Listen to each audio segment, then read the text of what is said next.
Hi అండి అందరికీ. Title చూస్తే అర్థమవుతుంది కదండి. అసలు మనం ఈ బిర్యానీ చేసుకోవడానికి మూడే రకాల కూరలతోటి చక్కటి బిర్యానీ మనకి రెడీ అయిపోతుందండి. ఇది మన లంచ్ బాక్స్లోకి పిల్లలకి పెడితే ఎంత ఇష్టంగా మెతుకు మిగలకుండా తినేస్తారంటారు కదండి. ఆ విధంగా తినేస్తారు. చక్కగా దీనికి కావాల్సిన పదార్థాలు ఏంటో చెప్పి అది కూడా మనం దీనిలోకి ఎక్కువగా మసాలాలు కూడా వాడకుండా మన ఇంట్లో తయారు చేసుకున్న మసాలా రెగ్యులర్గా చెప్తాను కదండి. ఎప్పుడుని లవంగా, దాల్చిన చెక్క, ఇలాచీ వేసిన పౌడర్ని దీనిలోకి వాడతామండి. అలాగే కొత్తిమీర, పచ్చిమిర్చి, కొబ్బరి కూడా పేస్ట్లా చేసేసి దాన్ని కూడా వేస్తాము. అలాగే అల్లం, పచ్చిమిర్చి, కారాన్ని కూడా దీనిలోకి చేర్చుకుంటే ఎంత చక్కటి బిర్యానీ రెడీ అయిపోతుందోనండి.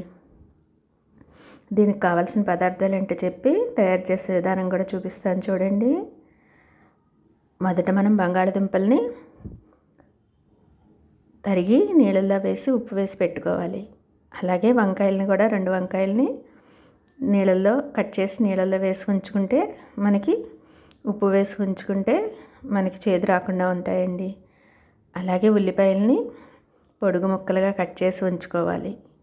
రైతాలకు కూడా ఈ బిర్యానీలోకి పెరుగు చట్నీ అయితే చాలా బాగుంటుంది. అందుకని చెప్పి పెరుగులోకి సన్నగా ఉల్లిపాయలు తరిగి ఉంచుకుంటే మనం ఈ విధంగా అన్నిటిని సిద్ధం చేసి పెట్టుకుంటే చక్కగా చాలా క్విక్గా అయిపోతుంది ఈ బిర్యానీ అండి. చూడండి దీన్ని తయారు చేసే విధానం. మొదట మనం కొత్తిమీర, మనం కాడలు ఉన్నా కూడా వాటిని ఉపయోగించుకుంటే టేస్ట్ చాలా బాగుంటుందండి. ఇలా కొత్తిమీర కాడలు, అలాగే అల్లం, పచ్చిమిర్చి వేసి పేస్ట్లా రెడీ చేసి పెట్టేసుకోవాలి. అలాగే ఇంకో పేస్ట్ ఏంటంటే కొబ్బరి, కొత్తిమీర, ఉప్పు, దాన్ని కూడా మనం చేర్చుకుంటే టేస్ట్ చాలా బాగుంటుందండి. ఇదిగోండి అదేవిధంగా మనం వీటిలన్నీ బియ్యం ముందుగా కడిగి పెట్టేసుకుని కాసేపు 10 నిమిషాలు నాననిచ్చుకుంటే అప్పుడు దీంట్లో చేర్చుకుంటే చాలా బాగుంటుంది. ఇదిగోండి పొయ్యి వెలిగించి దాని మీద కుక్కర్ పెట్టి అది వేడెక్కాక దీనికి ఆయిల్ కాకుండా మనం నెయ్యిని వేసుకుంటే చాలా బాగుంటుందండి. 2 స్పూన్లు నెయ్యి వేసి ఇంకోండి ఈ విధంగా 2 స్పూన్లు నెయ్యి వేసి అది కాగాక మనం దానిలోకి మొదట ఇలాచి, దాల్చిన చెక్క వేసి కొద్దిగా వేగనిచ్చి అప్పుడు మనం అల్లం ముక్కలు అవి వేయాలండి.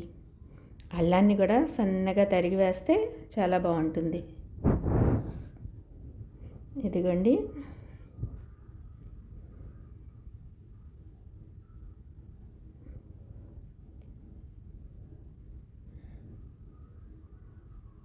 ఇలాగ మనం చక్కగా ఎక్కువ రకాల కూరలో వండక్కర్లేదండి. ఇప్పుడు చూపించాను కదండి, 3 రకాలు ఉన్నా కూడా మనం తయారు చేసేసుకోవచ్చు. అది కూడా ఎంత టేస్ట్గా ఉంటుందో. కొత్తిమీర, మనం అల్లం, పచ్చిమిర్చి, కొబ్బరి, కారం వేస్తాం కదండి, దాని వలన టేస్ట్ సూపర్గా వస్తుంది. ఇదిగోండి మనం చక్కగా దాల్చిన చెక్క, ఇలాచి వేసి అది కొద్దిగా వేగాక అల్లం ముక్కల్ని సన్నగా తరిగిన అల్లం ముక్కలు కూడా వేసేసి కొద్దిగా వేగనిచ్చి దానిలోకి మనం ఒక్కొక్కటి చేర్చుకోవాలండి. ఇదిగోండి కొబ్బరి, అలాగే ఒక్క పచ్చిమిరపకాయ, ఉప్పు చేర్చి మిక్సీ ఆడుకున్న మిశ్రమాన్ని దీనిలో వేసేవాలి. అలాగే ఇదిగోండి కొత్తిమీర, ఉప్పు చేర్చిన ముద్దని దాన్ని కూడా చేర్చి కొత్తిమీర, అల్లం, పచ్చిమిర్చి, ఉప్పు చేర్చిన ముద్దని కూడా వేసేసి అలాగే మసాలా పౌడర్ ఏంటంటే ఇలాచి, దాల్చిన చెక్క, లవంగం, ఈ 3 మనం ఆడిపెట్టుకుంటాం కదండి, ఆ పౌడర్ని కూడా వేసేసి చక్కగా కలిపెట్టేసుకోవాలి. అలా వేగాక మనం ఉల్లిపాయ ముక్కలు వేసి తర్వాత పచ్చిమిర్చి వేసి కొద్దిగా వేపుకుని దానిలోకి ఒక్కొక్క వెజిటేబుల్స్ చేర్చేసుకోవాలండి. మనం నీటిలోకి తరిగి పెట్టి ఉంచుకున్నాం కదండి బంగాళదుంప ముక్కలు, అలాగే వంకాయ ముక్కలు వేసేసి కొంచెం వేగనిచ్చి కలర్ కోసం అని చెప్పి మనం కొద్దిగా లైట్గా పసుపు వేస్తే చక్కటి టేస్ట్ వస్తుందండి. ఎందుకండి వీటిలన్నిటిని చక్కగా కలుపుకొని ఈ ముక్కలకి సరిపడా కొద్దిగా ఉప్పు వేసుకుని తర్వాత ఎసరు పోసి బియ్యం పోసాక మళ్ళీ ఇంకొద్దిగా ఉప్పు వేసుకోవాలి. దీనిలోకి మనం చెప్పాను కదండి, మనం బియ్యం కొంచెం కడిగి పెట్టేసుకుని 10 నిమిషాలు ఉంచుకుంటే నాన్నట్టు అవుతాయి. అప్పుడు మనకి బిర్యానీ ఎంతో టేస్ట్గా వస్తుంది. ఈ ముక్కలకి సరిపడా ఉప్పు వేసి ఒక్కసారి కలిదిప్పుకుని కడిగిన బియ్యాన్ని దీంట్లోకి చేర్చి ఒక్క 5 నిమిషాలు కదుపుకొని అప్పుడు దీనిలోకి మనం ఎసరు చేర్చేసుకోవాలి. ఎసరు ఎలాగంటే మనం ఒక గ్లాస్ బియ్యం తీసుకుంటే 1.5 గ్లాస్ పోస్తే ఎసరు సరిపోతుందండి.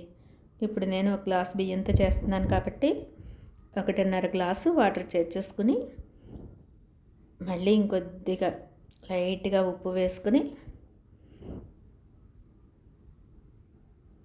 ఇలా ముక్కలన్నీ చేర్చాక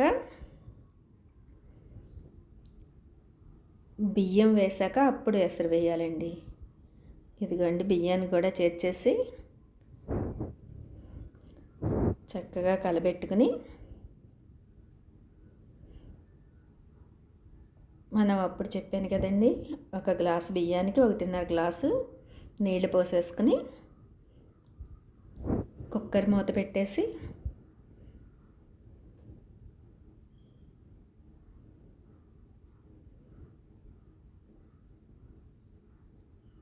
కొద్దిగా పసుపు చేర్చుకుంటే మనకి చక్కటి కలర్ తోటి ఎంతో టేస్ట్గా ఉండే బిర్యానీ రెడీ అయిపోతుందండి. కుక్కర్ మూత పెట్టేసి మనం 3 విజిల్స్ రానిచ్చుకుంటే ఎంతో రుచికరమైన బిర్యానీ మనకి రెడీ అయిపోతుంది. చెప్పాను కదండి, దీంట్లో ఎక్కువ రకాల కూరగాయలు వేసుకోకపోయినా ఇలాగ మనం ఉన్న కూరగాయలతోటే చక్కటి బిర్యానీ తయారు చేసుకుంటే పిల్లలు ఎంత ఇష్టంగా తింటారనండి. అది కూడా ఎంత టేస్ట్గా ఉంటుందో. మన ఇంట్లో తయారు చేసుకున్న మసాలాలు అలాగే ఇదిగోండి దీంట్లోకి రైతా అని చెప్పాను కదా, సన్నగా తరిగి పెట్టుకున్న ఉల్లిపాయల్లోకి కొద్దిగా కొత్తిమీర ఉప్పు వేసి పెరుగు వేసేసి కలుపుకుంటే మనకి దీంట్లోకి పెరుగు చట్నీ రెడీ అయిపోతుంది. ఇదిగోండి 3 విజిల్స్ వచ్చాక ఈ విధంగా ఎంత చక్కగా రెడీ అయిపోయిందో చూడండి. ఈ చక్కటి బిర్యానీ మీరు కూడా తయారు చేసుకుని మీకు ఎలా వచ్చిందో నాకు కామెంట్స్లో చెప్పండి. మనం రెగ్యులర్గా వాడుకునే రైస్ వాడామండి, అలా కాకుండా మనం బాస్మతి బియ్యాన్ని కూడా వాడుకుంటే ఇంకా చాలా బాగా వస్తుంది. ఇది కూడా టేస్ట్ బాగుంటుంది, అదైతే ఒక టేస్ట్ వచ్చి ఒకలా ఉంటుంది. ఇదిగోండి ఈ విధంగా తయారు చేసిన బిర్యానీ మీకు నచ్చితే కనుక లైక్, షేర్, కామెంట్ మాత్రం మర్చిపోవద్దు. ఇదిగోండి పక్కనే ఉన్న బెల్ సింబల్ టచ్ చేస్తే నేను పెట్టే పోస్టులన్నీ మీకు రీచ్ అవుతాయండి.